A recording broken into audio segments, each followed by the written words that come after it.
Well, thank you, Governor Whitman, and thanks, Tony, also for the very generous introduction. It's really a great honor for me to be here, and especially to follow Governor Whitman. I had the privilege of working with Governor Whitman when she co-chaired the Pew Oceans Commission before she went to be the administrator of EPA. She did that with Leon Panetta, another great American, back in 2002 when I was doing some work for that commission, and then later when she became the EPA administrator. Now I remember one incident where you might have been governor, or I don't know whether you were governor or EPA administrator, but it was a meeting at the National Academy, and my colleague Nancy Rabelais, who had just given a talk about the dead zone in the Gulf of Mexico, which she and I, were the co-discoverers of. Governor Whitman said, great talk, but please would you find some other state other than New Jersey to compare the size of the Gulf dead zone with. Now I'm pleased to be working with her again as a member of the Joint Ocean Leadership Initiative on the Leadership Council, and she's been truly a national champion as well as a most effective advocate for New Jersey. Now, you know Governor Whitman a lot better than you know me, and plus since we have some students here, I thought I'd take just a little time to kind of tell you how I got here and my deep experience with the Mid-Atlantic Ocean here. One of the first things I did as a 21-year-old graduate student, it was literally about a month, 6 weeks after I started graduate school down in Virginia, is I went out on a cruise, my first cruise out on the ocean. And my job was to take these samples of these large bottom grab of sampling the bottom.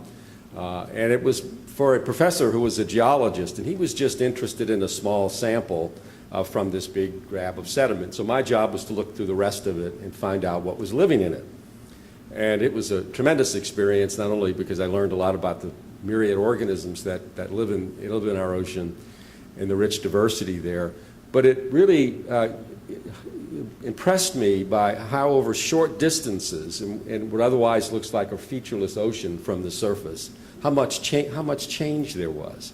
Because our shelf, the continental shelf in the mid-Atlantic, if you look at it, you can look at it on the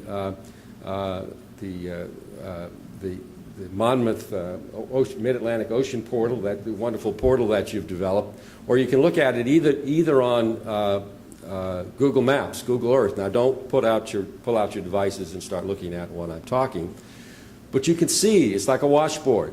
There are these ridges and swales across the shelf, and when you go from a ridge to a swale, the sediments change quite dramatically, from very coarse sand on the top to muddy fine sand at the bottom, and the organisms change accordingly as well. So I used those samples with some other work that I'd done deeper on the shelf, and then extensive work that I did while I was for my doctorate in the Chesapeake Bay, and prepared a paper, which amazing to look at and find out the date, published in 1972 on the patterns of species diversity in the region, the shelf and the estuary, which really was kind of my first paper that launched me as having some fame and reputation as a benthic ecologist. Now, as I advanced on my career, I found out, like several other of my colleagues in benthic ecology, that it's not a profession you can do for a long time. First of all, your back goes out from lifting heavy sediment and sampling devices and getting tossed around in vessels that are far too small to be doing what you're doing out in the ocean. Or your eyes go because you're looking through the microscope so much. So one of my other contemporaries at the time, the wonderful gentleman Fred Grassley, you may be aware of, was longtime head of the Rutgers program. He similarly went into administration. So there's a refuge for old benthic ecologists, and this was in program administration. I did, though, before leaving that, I actually did a lot more research out on our shelf. I worked on the issues one of which is now back that we have to think about under the changes in administration, If you remember, back in the 70s, there was proposals for developing oil and gas resources off of New Jersey, in particular, in the Mid-Atlantic. And so I was involved in the benchmark studies programs that were conducted during that period, so spent many days and weeks out on the sea. Also worked governor on the issues of ocean disposal in the Mid-Atlantic. You remember those days with syringes on the beaches here in New Jersey and a lot of other issues and concerns. And as a result of that, again, was able to contribute a fair amount to knowledge, but help advance my own reputation. So I left. One of the things I should say while I'm talking about that experience, another thing that impressed me, in addition to the importance of the topography and the sediments of the shelf, is when you go out offshore, off of our coast here, into the outer part of the shelf, the water there on the bottom, you know, the surface water is warm and cool with the seasons, but the warm water on the bottom is perpetually cool, perennially cool. It doesn't change that much on season to season. It's called the cold pool. And it's a result of the stratification of the water mass, but also the cold water that's come around Cape Cod and comes down our shelf. And I'll return to that. I just wanted to mention that other great impression that I had. The other thing, when I was working out here in '76 in particular, we had an unusual phenomenon, massive phenomenon of hypoxia. Remember that? Those folks around. So, Governor, New Jersey did have a big dead zone at one stage, and it only occurred that one summer, and I was able to document that and also look at the recovery of the system after that. Fascinating an experience. So, as I left the field to go in administration, I did that in 1990 because I had an opportunity to go to my home state of Louisiana and build a brand new marine laboratory and research vessels. And that took us, these vessels took us offshore to working on things like the hypoxia, the dead zone in the Gulf of Mexico that we were able to describe. It took us into better understanding the impacts of oil and gas development on the shelf there, which most of it in our country, the vast majority, is based off the Louisiana coast in particular. And it took me also to understand this great river, the Mississippi River, and how things were changing and how it not only affected the coastline, but it has an influence out into the ocean, into the Gulf of Mexico.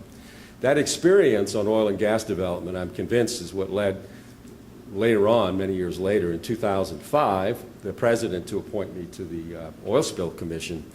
And our job was to help find out what exactly happened. Unfortunately, I didn't make the cut, and I'm not in the movie that you might have seen that's just out on the Deepwater Horizon.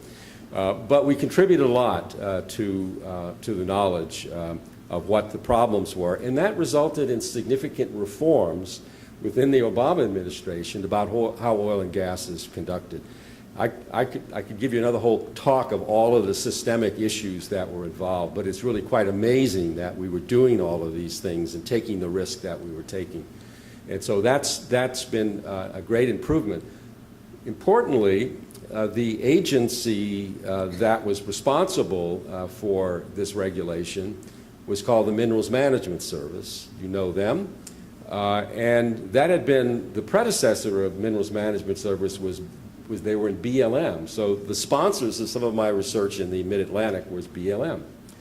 So then it was Mineral Management Service. So one of the recommendations we made is that, you've got to separate the functions of the Minerals Management Service from those functions which are promotional. They're trying to develop the nation's resources, from those functions which are regulatory, that is, the managing the environmental and human safety of the enterprise.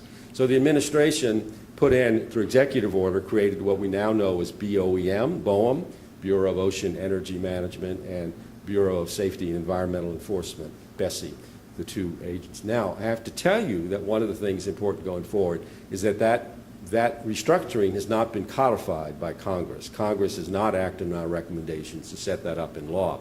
So watch and see how that transpires and goes.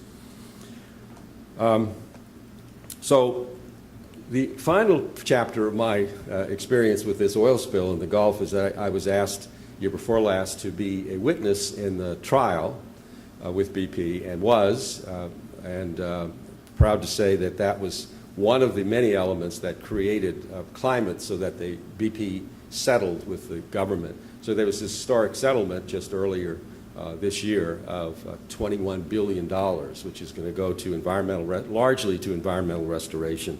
And so that's a great positive outcome from an unfortunate experience.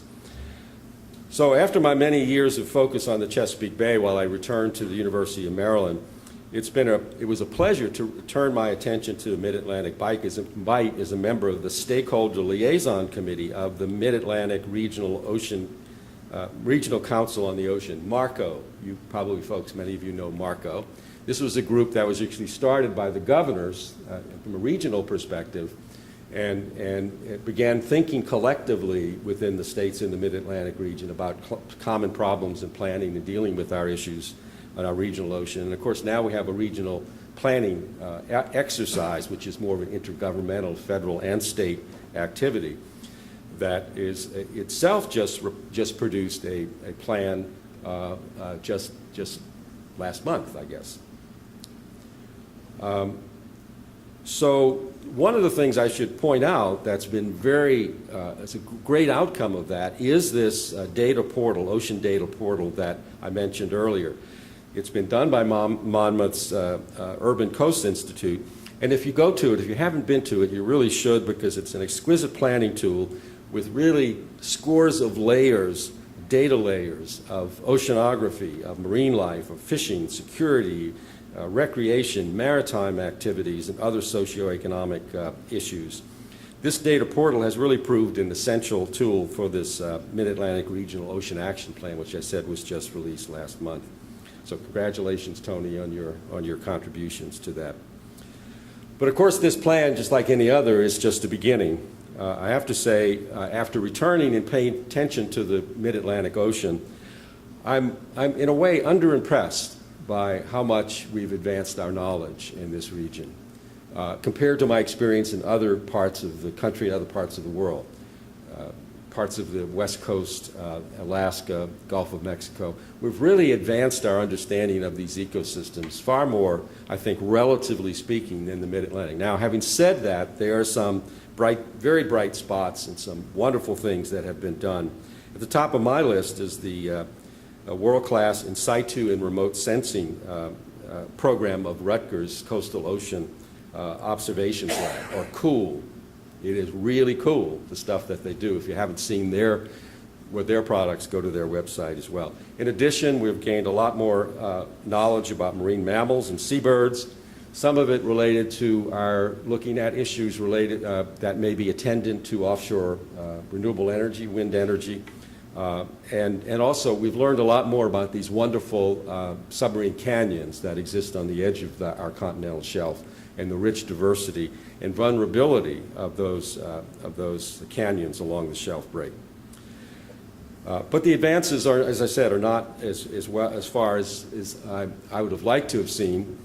Also, at the same time, since I left doing that work, we've really advanced in terms of our coastal science. Great places like the Chesapeake Bay, Long Island Sound, the Hudson Estuary.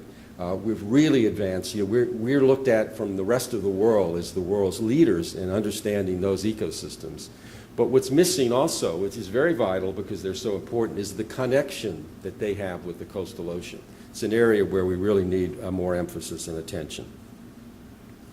Especially considering this is the region of the coast of the U.S. that has the greatest population base of any of our other regional planning units. Now, because back in 1970s, we had large interdisciplinary research programs sponsored by NOAA related to ocean dumping. U.S. Geological Survey had an extensive, very productive program. Department of Energy had an oceanography program in the region, as well as the old BLM. So we just haven't seen that level of sustained research activity in decades, really. So this is something that as we move forward on Mid-Atlantic Regional Ocean Action Plan, we need to give some serious thought and effort to, Tony, to correct this deficiency. Now, Governor Whitman did a good job of telling you what JOSI is, the Joint Ocean Commission Initiative, and our efforts. These efforts that have been taking place over the last year and a half, 2 years, have really built on the premise that we really needed to talk to the people in the region. We needed to have regional perspectives to build a national vision of this policy. So there were meetings, there were summits, basically. There was one here in New York City. I think both of us attended that dealt with the Atlantic. I attended the one in the Gulf of Mexico. In addition, there was a summit and a convening group in Alaska and on the West Coast. And so from that, we've distilled in our plan that we're going to be, our agenda, which is going to be publicly introduced in a week or so, fingers crossed. And I won't go into great detail, but I'll refer to some of them in the context of the changes in the administration that Governor Whitman talked about. The priorities in the agenda are: one, build resilient coast and economies. I think, we've touched on that from a perspective anywhere from New York City and the metropolitan area here to Alaska. These are essential issues that we need to address. Be an international leader. The U.S. has to be a world leader in not only the science, but the prudent management of the ocean, and a real player in the international world, because most of the ocean doesn't belong to one country or not. It's only a small part of the ocean. So we need to work together and be a leader in doing that. We need to invest in science and research. Need I say more? I'm an advocate of that. Hopefully you are as well, especially if we want evidence-based decisions. Prioritized U.S. interest in the Arctic. Again, Governor Whitman did a good job with her own experiences on the council she serves there to help us understand that. Support healthy economies and ecosystems, general quality of the ecosystem, the health and vitality of the ecosystem. Our human economies depend on that, the natural economy. And foster sustainable fisheries, facilitate responsible offshore energy development, support regional collaboration, and support an ocean investment fund, something that we've long been talked about that could be used as a trust fund to make critical investments for our nation's efforts to manage its EEZ, the exclusive economic zone in the oceans around our nation. Now, as Governor Whitman pointed out, we kind of naively began writing this report assuming some reasonable continuity in the evolution of ocean policy. That actually we saw both under George W. Bush. The plans, the reports came out under the Bush administration. They began to implement a planning process. You probably had a fair amount to do about that when you were in the administration. And it's continued through the Obama administration. So that was our assumption. Well, surprise, surprise, as Gomer Pyle used to say. We have now a new president who's elected. Actually, look at this. This is something I just thought about in developing my remarks. He's elected on an electoral college majority that is based, except for the southeast in the U.S., in the inland part of the country. So his electoral college base is not necessarily coastal in this sense. And also, you maybe will have to learn what his supporters seem to accept and not take Donald Trump literally, but during his campaign he said repeatedly things like he thought climate change was a hoax and would withdraw from the Paris Agreement. He would kill the Clean Power Plan. One of his advisors even proposes to discontinue NASA's Earth monitoring in science programs, because Earth is not part of the space, it's Earth, right? So NASA should be out in space. My word. And these observations have been essential to us understanding how our world is changing. He would abolish many environmental regulations and downsize EPA, and he would open public lands, including the Outer Continental Shelf and other resources to commercial development. Now, before we got on, Governor Whitman and I were talking about this, and we both, I think, said the same thing almost at the same time. We might not like some of these things, but he is our president, so we have to work with this administration and wish it success and help it be successful, despite these ideas and statements. So furthermore, candidate Trump repeatedly demonstrated his disregard, even disdain for facts, including scientific facts. Yet our whole approach to the JOSI Coastal Ocean Action Agenda and the Mid-Atlantic Regional Observing Plan is based on scientific evidence, objective analysis, and reason. So where does this leave us? We on the JOSI Leadership Council, we had a conference call meeting last week, and I could almost hear the members, and these are eminent people, including not only Governor Whitman, but Leon Panetta, Bill Ruckelshaus, you may know, an early administrator of EPA, Norm Mineta, a cabinet officer in both Republican and Democratic administrations, Conrad Lautenbacher, President Bush's head of NASA, NOAA, were among those. I could almost hear them all scratching their heads as we try to figure this out. But we are committed to do that. We are going to pursue this action agenda, recognizing that we'll have to try different approaches from different perspectives. And so my view, and I'm glad that Governor Whitman talked a fair amount about this from the perspective of the Arctic, but let's start with climate change. Let's hope that Ivanka and Al Gore made a difference the other day and that we can have a rational approach to continue our national commitment to address climate change.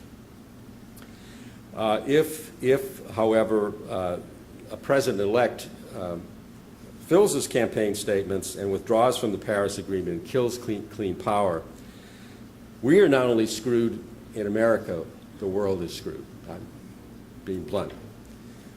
If a recent analysis has shown that if we don't go forward with our commitments made in Paris to reduce our emissions, and even if the rest of the world does, there's no way we will go over the 2 C warming threshold that we're all trying to work to keep it below.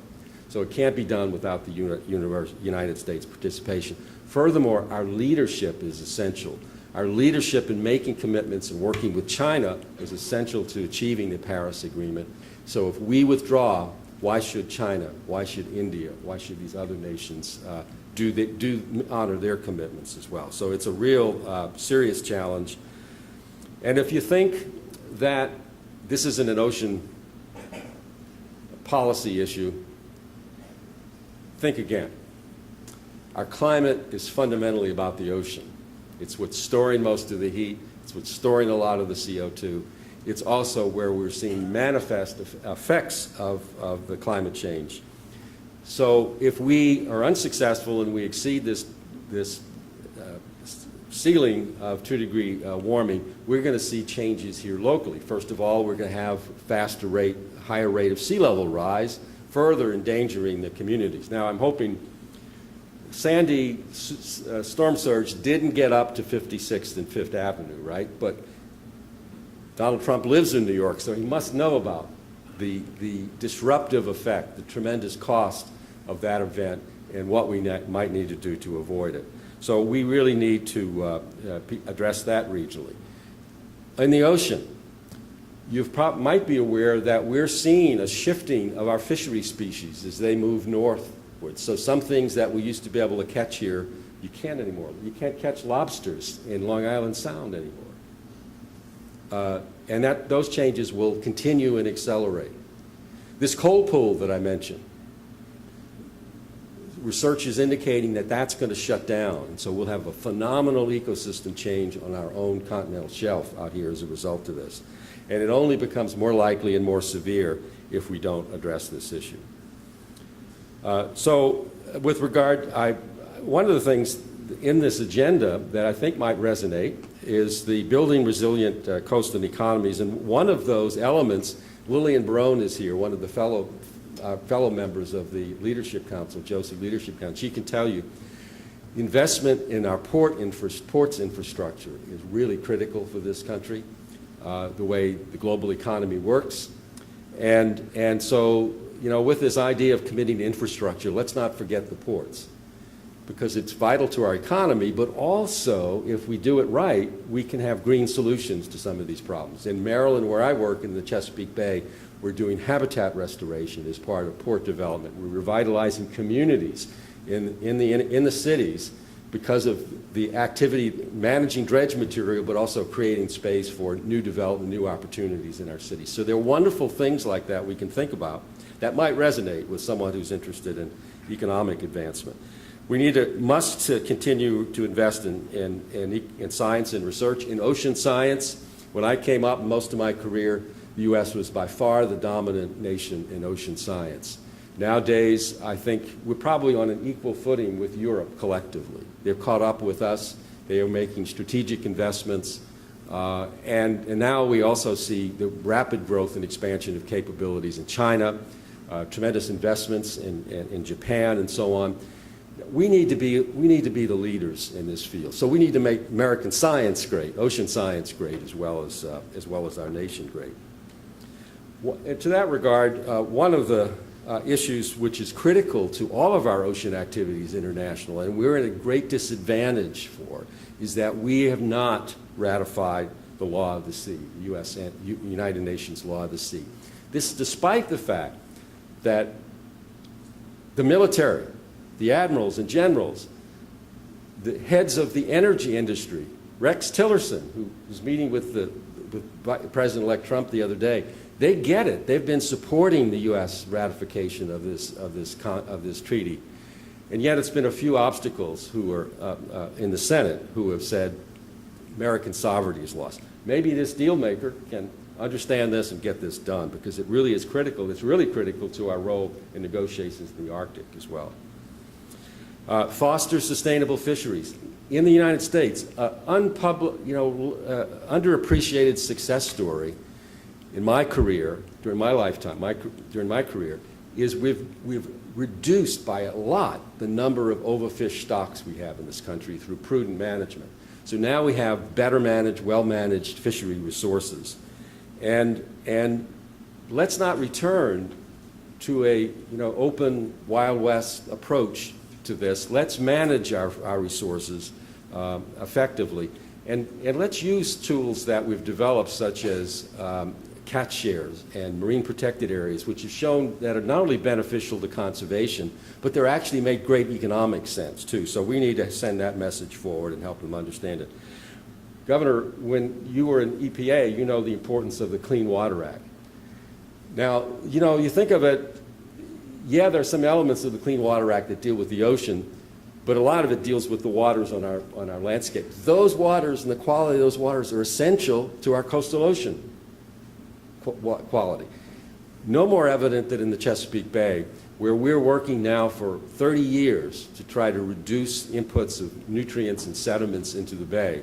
And now we're working under the provision called the Total Maximum Daily Load provision, an agreement which all of the states within the watershed have agreed to adhere to, with mandatory requirements. Myron Bell, the President Trump's advisor on the EPA transition, has opposed that.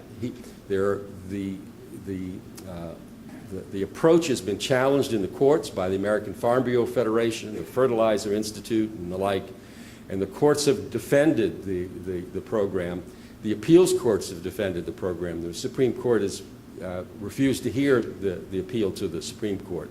So let's keep it up. Let's not lose this. And in fact, in my state, with a Republican governor, he thinks this is very critical to this state, so he's going to be making that argument as well. I think all the governors in our region will do that. So let's not make some stupid mistakes of areas that we've been successful. So let me just close by thanking Tony McDonald and his colleagues at Monmouth's Urban Coast Institute, President Brown as well. Thank you very much for the honor of addressing you today, and most especially for your interest and attention. Thanks very much.